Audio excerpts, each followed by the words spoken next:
and good afternoon. I'm Diane Ivick with the Overture Group, and I want to welcome everyone for today's webinar, Attracting and Retaining Millennials.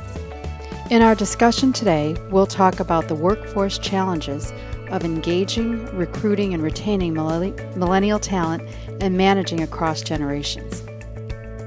This is a broad topic, and we know several of you on the webcast today are dealing with current issues, and we encourage you to submit your questions as they arise using the question panel located on the upper right corner of your screen. Before we get started, a couple of housekeeping items.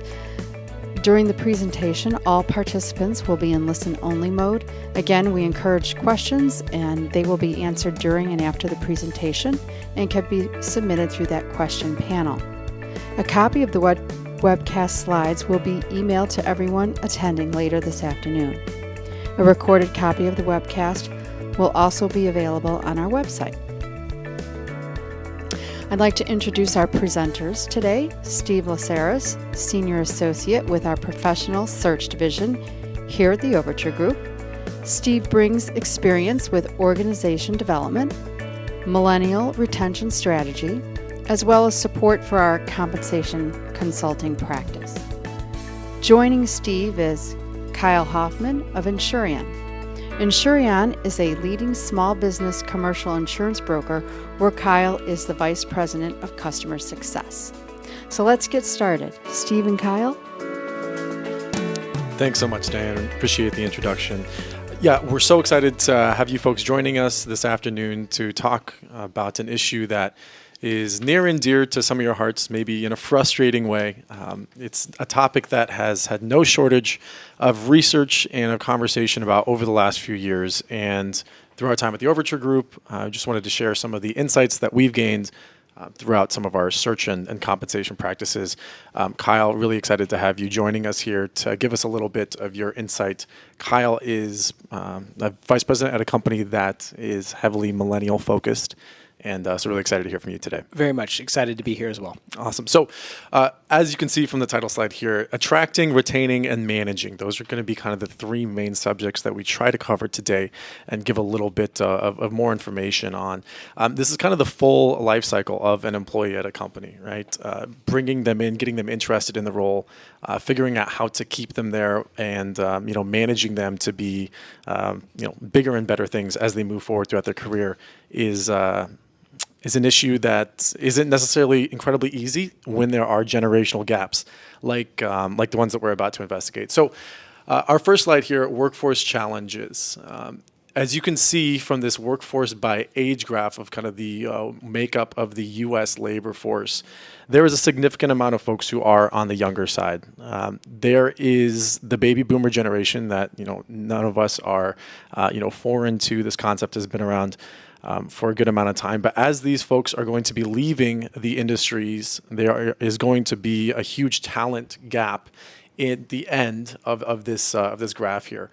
Usually what we'd see is significantly lower numbers in the 55 to 64 years old employee kind of range there. However, that baby boomer population is propping that up in I would say a natural, that might seem kind of weird, right? In a unusual way, I should say. As those folks are transitioning out of the workforce or staying in even longer than they typically have, this challenge is really presenting itself as one that doesn't necessarily present a lot of opportunity to millennial employees at face value, but also one that is incredibly important for organizations to start building up as succession planning becomes more and more important. Kyle, I know that you had some interesting thoughts on the environment for both growth and loyalty, since that's a hard dynamic to hit both at the same time. Yeah, exactly. As a manager, you really struggle with making sure that you have the right people working on the right jobs. And if you have somebody who's been doing this for 30 years, I mean, it's hard to compete with that. So a newer employee 2-3 years out of school is going to have a really hard time saying that they can do a better job than somebody that maybe has 30 years of experience. But what we found is by asking a young millennial employee to go out and learn new skills and challenge themselves, they're really willing to go out and do it. And they're going to deliver results. They look at this as a challenge, and if you have an environment that really holds back that meritocracy kind of idea of I go out and I deliver, something that's 10x better than maybe, my other cohort, right? My other employees that work with me, that's not delivering a whole lot of growth or loyalty. So we've taken a lot of steps to ask our youngest employees to participate in new projects. And we've also asked our more seasoned employees to kind of oversee those getting done as well. Yeah, that makes sense. No, I appreciate that insight. So one of the difficulties that comes with a presentation on this topic is breaking down the differences between these different generations. So we wanted to give a little bit of an overview on both the age brackets, but also some of the characteristics that we typically associate with folks in this group. First off, the traditionalists. There are not so many of these folks in the workplace, but just to show kind of the evolution of the modern American workforce, or of, I guess, the traditional American workforce. Start with, value work and jobs, strong work ethic, duty before pleasure, so very much focused on the company. Moving forward to the baby boomers, 1946 through 1964 is approximately when we classify those folks. There's a real sense of self in their work, right? There's a big emphasis on competition, rising through the ranks. And then moving on to Generation X, sometimes called the forgotten generation because there's not a lot of webinars on Generation X, but they do make up a significant portion of our workforce still. Independent entrepreneurial, kind of starting to get away from the one company for life idea. And then moving on to millennials, which we're here to talk about today. Collaborative, energetic, high employer expectations, right? Requesting a lot from those who are managing them. Technologically savvy. And then getting into Generation Z, which we're going to start seeing more and more information coming out on. This is going to be another challenge that our companies are going to be facing in the future. The interesting thing about this chart that I think I see here is that the technically competent folks in Generation X, millennials, technologically savvy, and Generation Z focused on technology. That's going to be a theme that we're seeing even outside of employee relations, right? I mean, the entire economy is pivoting towards more technologically focused abilities and systems that we're bringing in. But the employees that we're bringing in have been exposed to this technology at a much, much earlier age. So bringing that in as part of your attraction, retention, and managing of employees is going to be key to the continued success of your organization. So let's talk a little bit about that initial engaging and recruiting step in this attraction phase. So recruiting millennials. 46% of millennials, they want diverse opportunities, stability in their jobs, and they want to make a difference. So these three kind of bullet points of diversity, stability, and impact. One of the things that I think it's useful to talk about is the experiences that millennials have had before they've reached your company. Many of them graduated in the middle of one of the biggest economic recessions that the U.S. has ever seen.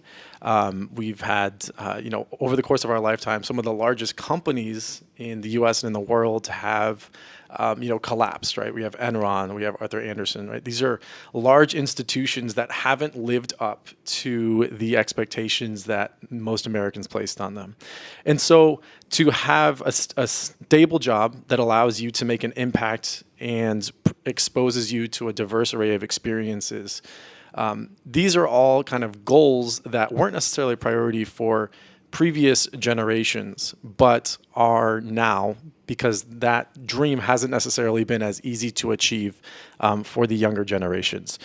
So Kyle, I know that working at Insureon, very young millennial-focused workforce, what are some of the tools and, I guess, tricks of the trade when it comes to really focusing on that millennial talent force? Sure. So I think number one, I have an unfair advantage being a millennial.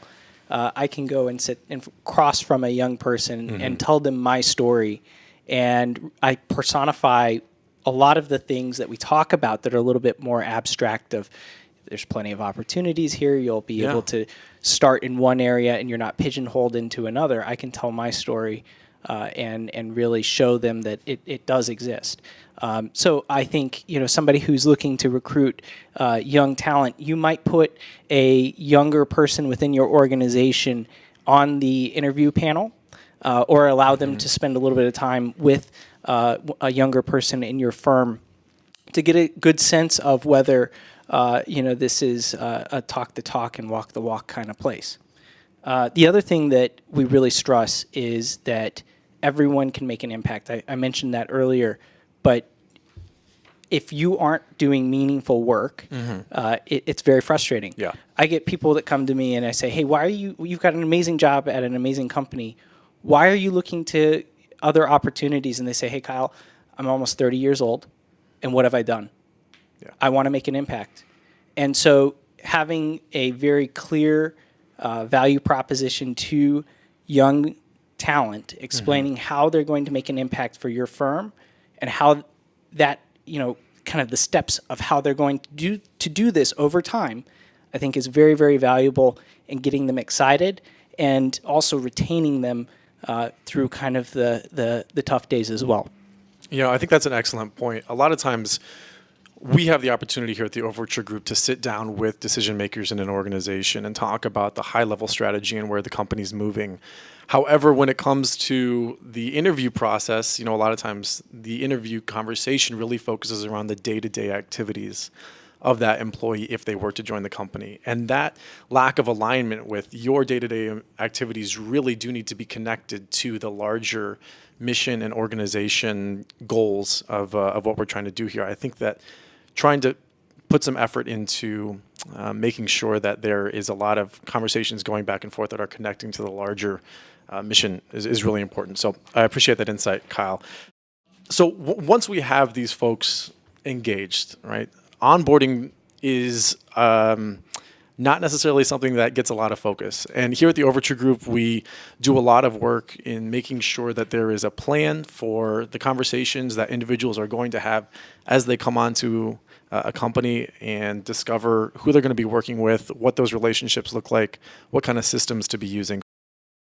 I love this quote here in the first bullet point that creating short, bite-sized snippets of onboarding material or ongoing training. By doing that, people can be more attentive and retain more. So a lot of times onboarding is known as kind of that syllabus day from class, right? Where you get the big piece of, packet of paper that you can pretty much zone out for because you're going to pick it all up as you move forward. But really trying to have that be the launching point for why your work here at the organization is so important and why we need you as an employee to be contributing on a daily basis. This is a great time to communicate really the importance of this person to your organization. Being efficient, I think that's appreciated by people of all generations, so I'm not going to talk too much about that point, but being current. So millennials want onboarding and training to work on all devices everywhere, and I know that sometimes this can be a large, stress test for your IT system, but showing the technological capabilities of your organization up front as you're talking about the conceptual way that you do work on a daily basis really does provide for a great kind of basis of knowledge to start, from day one, and to show that your commitment to that technology and making sure that people can do their jobs in an efficient way, showing that to those employees is a great way to start. Now, we're going to talk a little bit about retention of millennials. So here's some interesting numbers for you. 71% Fortune 500 companies offer professional mentoring programs. A lot of these companies at Fortune 500, they're significantly bigger, and there's been a lot of resources devoted to that. One of the biggest lacks inside of an organization that we see in our talks with companies here at the Overture Group is that there hasn't been a lot of resources devoted to fostering employees' development and growth throughout their time with an organization. So making sure that even if there's not an incredibly formal, professional mentoring program at your company, making sure that you're taking the time out of your day to stop by the new employee's desk that's in your department, even if he's 4 or 5 direct reports under you, to make sure that they are, that they have tasks that are relevant to what they're doing, that they know how to do those tasks, but also to make sure that you're connecting with them and that they know that you think that they are an integral part of your organization cannot be overstated. Also, engaging in community service and volunteering, right? 61% of millennials consider companies' commitment to the community when making these decisions. Going back to what Kyle was talking about earlier with regard to overall purpose and impact, a lot of times this takes the guise of after work activities or community impact, which is definitely what this is speaking to. But it's equally as important to make sure that folks are in alignment with the mission's organization, the mission's values, and that you're communicating that as well. And lastly, desirable perks and benefits. I know that it's becoming increasingly hard. It's a large financial burden to offer some of the benefits that people are looking for. But at the companies that are retaining employees at much higher rates, this is the main factor that we see. It's compensation and it's benefits and perks. Some of these are listed here. I'm sure that we've heard about a lot of them. One of the things that's getting a lot of talk these days is family leave. So both maternity and paternity leave for those who are just starting new families, definitely affecting millennials as they're now transitioning into more being married and starting families. Definitely a perk that folks are looking for. And then there's also a newer idea that with all the conversation about student loans these days, one of the kind of newer issues that, or I guess programs that's starting to be offered by some of the larger companies is student loan matching. So providing a payment that's a set amount per year to assist with some of those loan payments. That's been has been met with great reception. So Kyle, with regard to kind of retaining them, right? I mean, you've shown someone the office, you've told them why your success story at Insureon is something that can be replicated by the person sitting in front of you. How do you keep that person there for long enough to make sure that that happens? Totally. I mean, now that we talked about it, we sold them on the idea of coming into the firm, we have to follow through with what we said. So first thing, we have to be able to deliver what we've promised. One of the ways that we make sure that we are getting younger employees exposure to the next things that they need to learn and more complicated type work is by pairing them up with a senior executive as a sponsor. And this is a little bit different than mentoring. So sponsorship meaning that this executive now has kind of a buddy, if you will, and he has to make sure that they're getting involved and being assigned difficult and new challenging tasks and assignments, so that way you now have a well-rounded team member who can handle the next big project being thrown at them with less oversight. The other thing that we've done is we've invested in a pretty fun office space. We don't have cubes. It's an open office setup, bright colors. Yeah. We have a couple of dogs that could be in the office at any given day, and it brings a completely different dynamic to the environment. And those are things that, while they seem kind of trivial, actually are, commonly talked about as, things that have differentiated us from maybe a more established firm in the insurance industry when people are saying whether they would decide to join or even the decision to stay. And so we feel that those are two secrets for us. The other thing about having the open office space is it really allows you to get more people in per square foot too. So there's a little bit of a financial impact for it as well. But we really like it, and it's changed how we operate incredibly. It's a night and day difference. So it's a sardine strategy is what you're going for there in insurance. Exactly. Perfect. There are issues with managing across every generation and managing across every employee. And so we wanted to highlight some of the issues that we tend to run in more often than not when dealing with certain groups of employees. So here's some more characteristics for baby boomers, right? Enjoy direct management. They want to be difference makers. They enjoy kind of working for those people as well. Bureaucratic processes. And one of the reasons that I love this section of the presentation is because if you do fit into this group and you don't fit into one of these bubbles, that might make you a little bit, push back against that, bristle up a little bit. And if it doesn't apply to you, kind of flip that around for millennials who, receive a lot of messaging about how they're not buying cars or houses and, are moving jobs a lot. And there's great reasons for that. Sometimes there's bad reasons for that. But just because that doesn't necessarily fit you doesn't mean that, that everyone's, kind of assuming that about you. So if this is you, and if you don't agree with all of these are kind of some of the perceptions that are out there. And so managing around some of these preferences while also managing against some of the judgments outside of it is a challenge for folks all throughout kind of an organization here. So, Kyle, I know that some of the challenges of dealing with a millennial-based workforce, one of those challenges is actually how to deal with those folks who are not part of the millennial age group but are still working with you. So what has that experience been like? Yeah, no, I manage a team with a very wide range of ages, 64 through 25. And, you have to talk to everyone as an individual, but then also understand that for a more tenured employee, the kind of conversation that you're going to have is different. Yeah. Or you can structure it differently than you do the, more or less experienced, fresh out of school employees. The one thing that we've really learned here is that the things that we know as good best practice really of like change management, you have to continue to invest in with your more tenured employees. Just because they're around people who are quicker to adapt doesn't mean that you can skimp on making sure that everyone is supported who may not be as quick to adapt. Because I'll just share a quick story about it. Yeah, please. We have an internal tool that we use in our firm to really manage the customer relationships. And the system was updated. It went from kind of a desktop type application to a web application, and we didn't do a good job of training the existing team on this new product. Gotcha. And the new guys, the young guys, fresh out of school, no problem.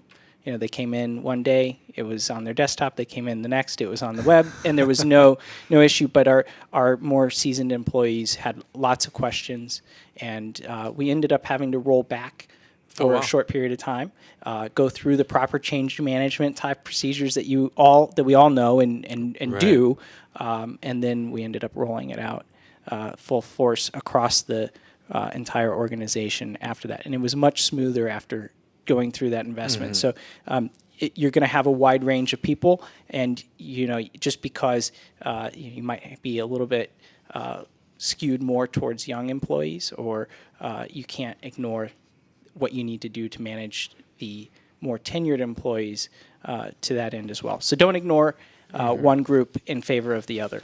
Yeah, no, I love that perspective because this presentation is not on managing millennials, right? It's on understanding that every workforce is made up of a broad range of people and age groups and preferences, and so the challenges that each of those provide can be different.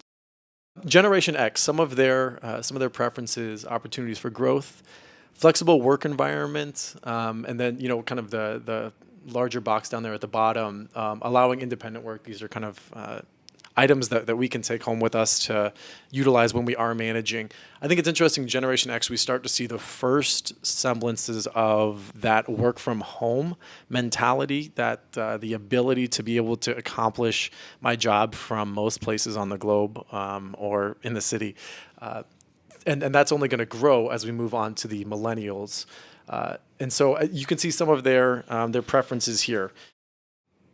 There's a lot in this presentation that seems to, and a lot of different other millennial presentations, right? There's a lot of material out there that's asking and kind of pushing for change coming from the manager or from the company side. And I think it's really important to also understand that there are changes that can be asked for millennials to make, right? And that just because this is a priority for you doesn't necessarily mean that our organization needs to adapt to that, right? I think that this slide is one of those great charges to have there be a give and take from both sides. So they like opportunities for growth, but they don't like coworkers who don't value their experience, right? Which can be in conflict when you have someone who's just out of school, right? Who doesn't necessarily have a lot of that experience that their employers value, but they're really looking to push for those next steps.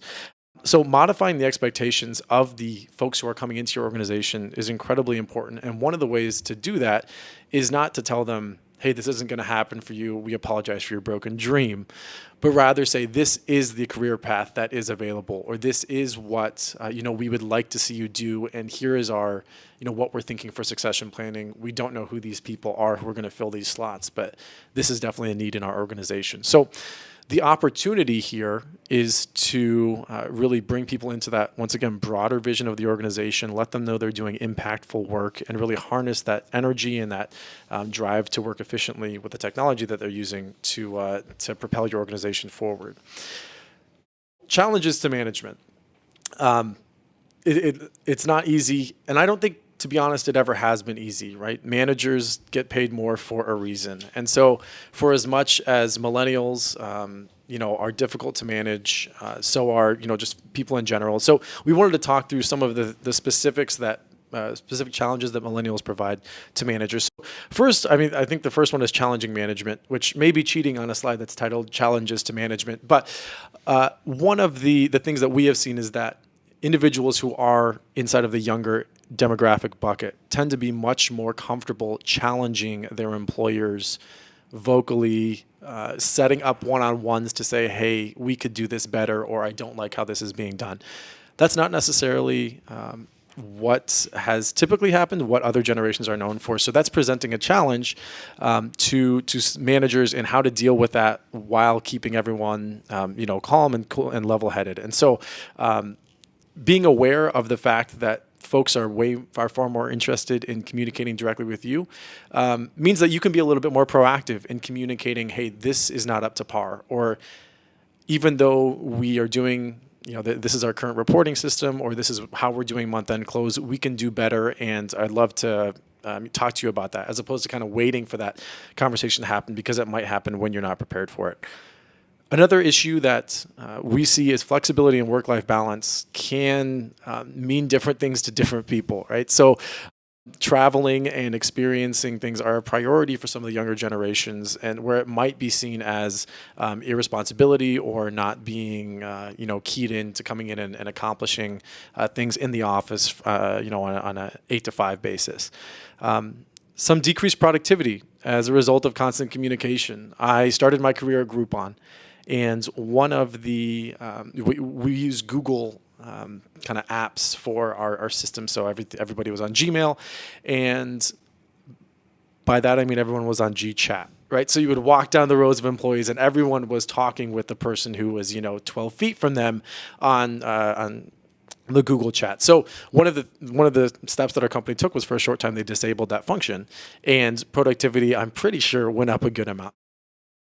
There are, great features that come with communicating all the time. Sometimes that can go overboard, right? So as a manager, being prepared to deal with some of that. And then flight risk, and I think we're going to talk about that a little bit later on, but there is the perception that folks are moving far more frequently and with far more, I guess, less amount of time or less amount of investment of their career inside of companies. So definitely something to keep in mind, and I think we're going to touch on it later. So as we start to wrap up this presentation, please start to, if you have any questions, put them into the queue. I know that Diane is here getting some of these questions ready for us. So please, if you have any at the top of your mind that you'd like to hear us address or talk a little bit about, don't hesitate to put those in there.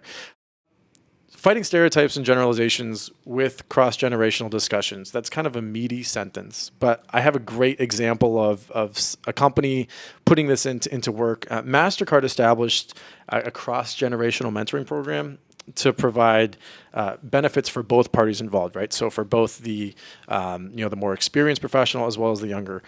So they did a study, issue areas were identified, and they put teams of 2 together, kind of like the mentoring that Kyle and the sponsorship that Kyle talked about.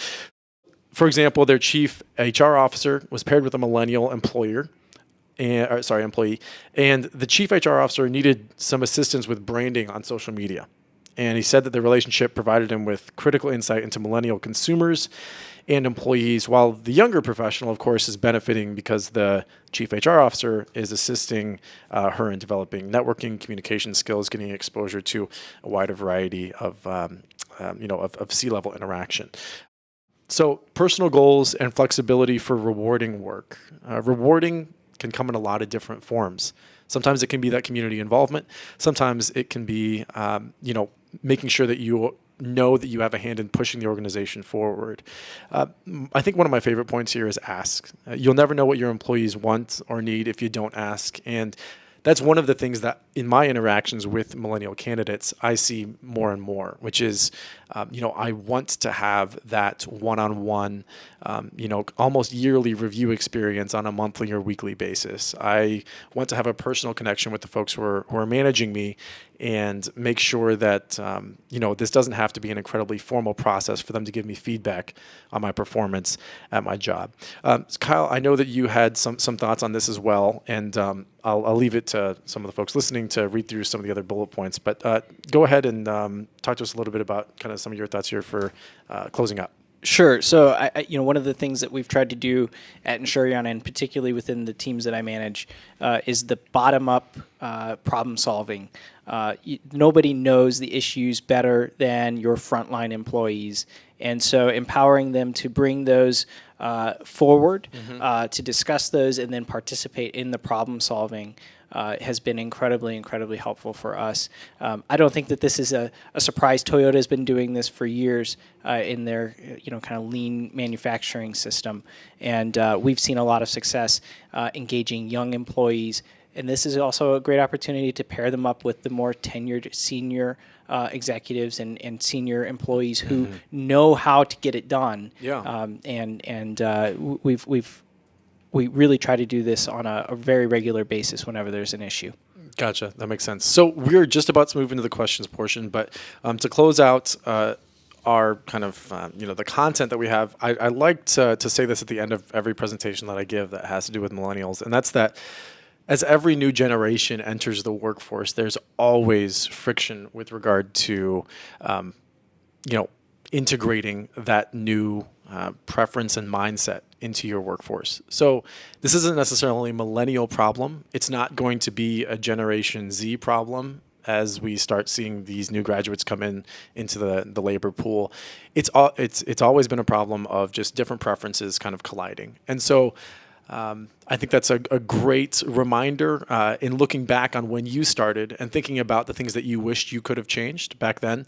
Also today, looking at the things that you wish you could change now. If you're the president of your company, there's probably a good amount of things that you would like to change about your company. So keeping all that in mind, we really hope that this has been a little bit of insight and of useful advice in how to approach some of the relationships and some of the interactions that you have with your millennial employees on a daily basis. So we're going to move on to the questions portion. We've had a few coming in as we've been talking. Feel free to continue to type. I know, Kyle, one question was asked specifically for you.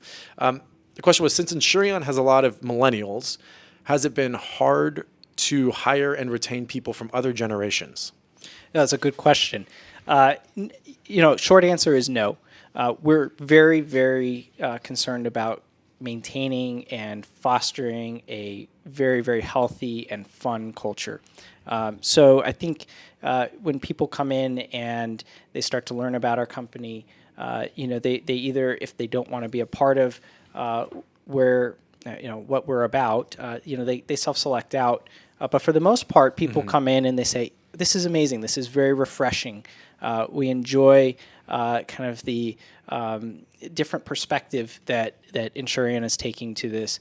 And what we're finding is that a lot of people who have lived in a very traditional environment for maybe the first 20, 30 years of their career are thriving working with millennials. They enjoy it. They're getting a lot out of being able to be that mentor and that expert guidance and develop that next generation.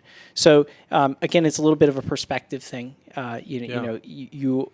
Coming into an organization with a lot of young people will be in a more mentorship and guidance and sponsorship type of role than maybe if you were going into a workplace where you were working with mostly people who were 30 years into their career. So again, asks a little bit different of the more tenured employee, we guard our culture very closely, so we don't let people who are going to potentially not make that investment and be excited about doing those kinds of things into the firm.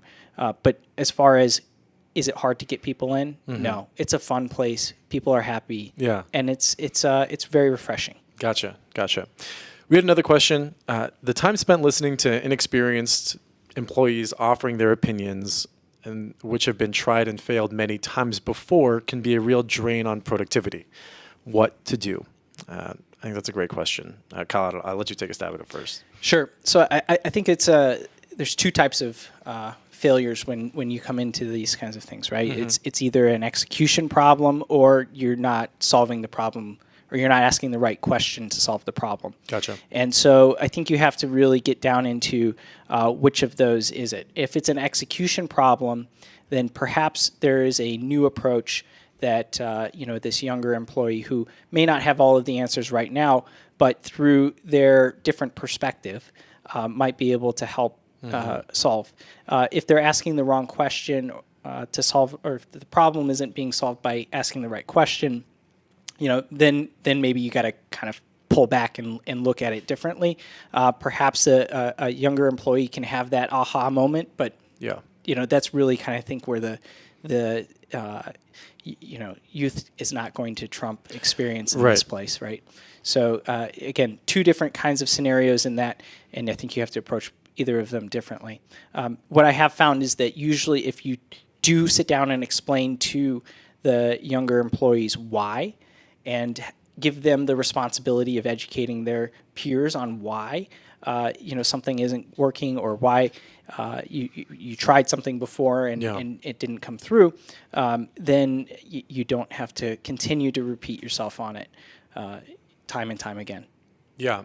I think that my takeaway here was just with regard to transparency, in that a lot of times the explanation of the problem, or I guess the explanation of the problem doesn't necessarily include the explanation of what steps have been taken to kind of deal with that in the past. And I completely understand why that is, because it's really time consuming and probably not productive to go back through some of the challenges that you haven't necessarily been able to fix so far. So I think that being able to be transparent and say, hey, this is what we have tried to do, this is why it hasn't worked, and this is really something that's standing in the way of us getting to where this organization or this group or work, task force needs to go.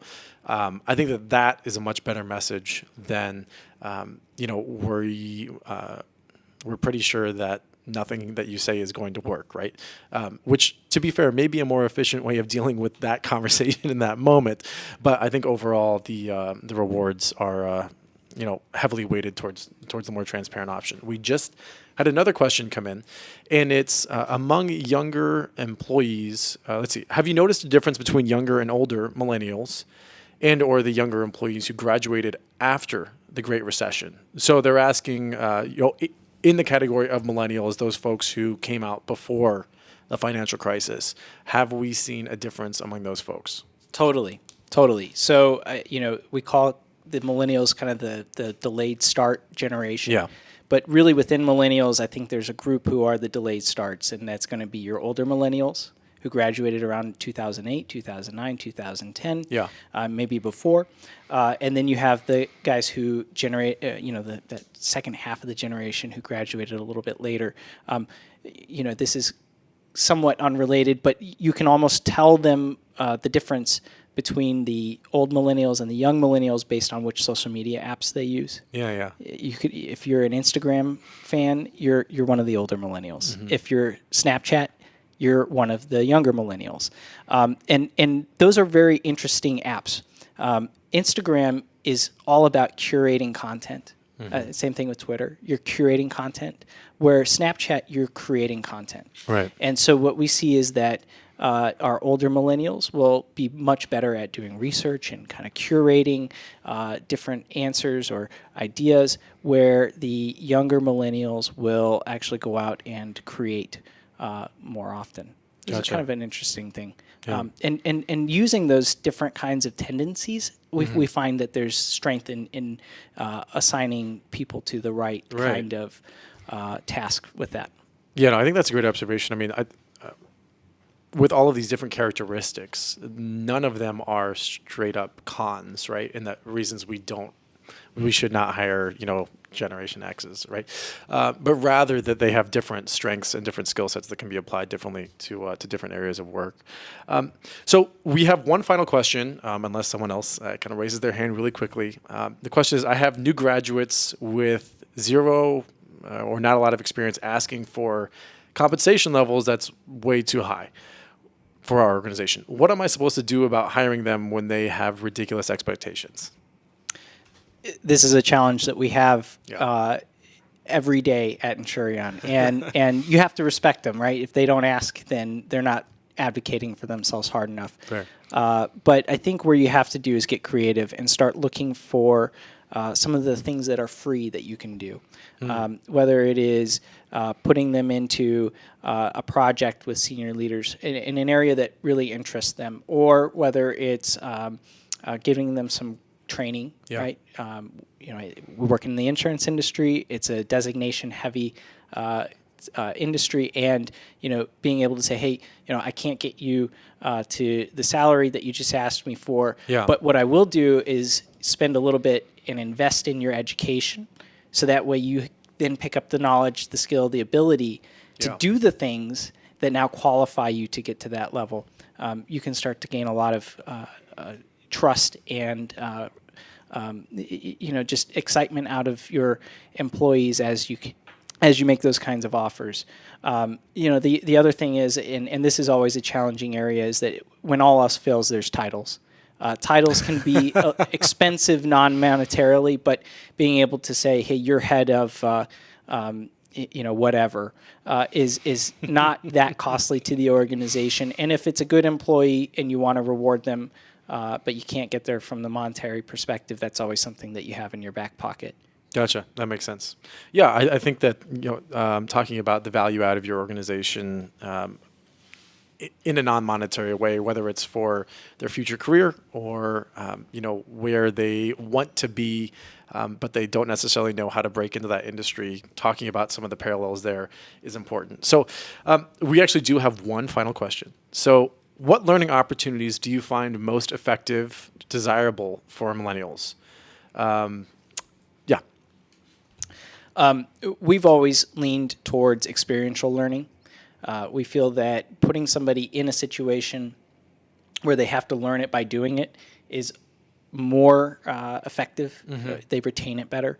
So we always look for those. Now, that's just not to say that a book isn't helpful, right? We all learn from a number of different areas, but the training opportunities that we really look towards are experiential. And so, whether it's including a junior employee in a new product development that we're putting together in IT, so then they start to understand some of the project management aspects of what we do, through even working on a large sales pitch. Those are areas where we feel that experiential learning has really benefited some of our junior team members and also helped the organization as well.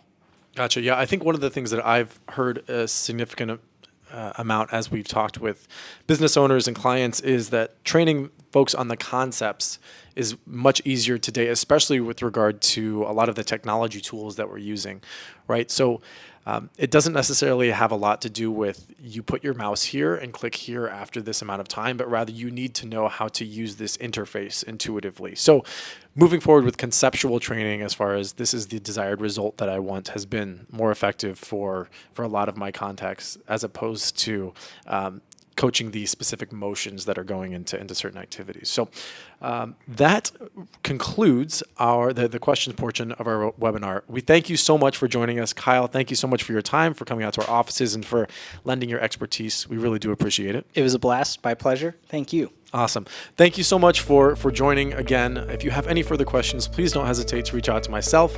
We'll be sending out a version of this PowerPoint deck to all attendees, and we will also be posting this webinar along with the audio to the Overture Group's website at theoverturegroup.com in a blog post, so you can go online and retrieve it there if you would like to share it or go back over any of the information we presented.